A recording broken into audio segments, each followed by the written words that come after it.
Ce matin, différents acteurs se sont retrouvés ici pour valider le manuel de la ferme de l'école.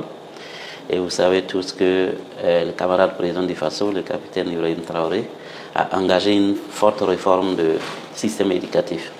Et dans cette réforme, il a donné une place importante aux travaux manuels. Donc la ferme de l'école constitue un élément de cette réforme qui est déjà contenu même dans l'initiative présidentielle pour une éducation de qualité pour tous. Donc aujourd'hui, nous nous sommes rencontrés pour valider ce manuel qui va être l'instrument qui dicte et qui trace la voie de la mise en œuvre de la ferme de l'école dans les différents établissements, qu'ils soient privés ou publics du Burkina Faso. Il contient tout ce qu'il faut faire, comment il faut regarder la ferme, comment il faut la mettre en œuvre, comment il faut la gérer. Donc c'est tout un ensemble d'éléments qui sont contenus donc dans un document qui va faciliter la mise en œuvre de cette réforme. Désormais, ce qui est attendu des écoles, c'est que chacune d'elles puisse expérimenter une ferme en fonction de la superficie. Il y a des écoles pour lesquelles nous allons demander donc une ferme d'au moins 1 hectare. Il y en a qui auront moins d'1 hectare. Il y en a qui n'ont pas suffisamment de place et qui pourront expérimenter des cultures hors sol. L'idée est qu'on utilise les opportunités qu'on a dans les établissements pour permettre aux élèves de pouvoir s'initier à la production agricole. Et comment ça va se faire? Il y aura donc des aménagements, il y aura un ensemble d'équipements aussi qu'il faut rechercher qui vont permettre soit de faire des activités agricoles, soit de faire des activités agricoles et piscicoles, soit également de faire des activités donc, de plantation d'arbres.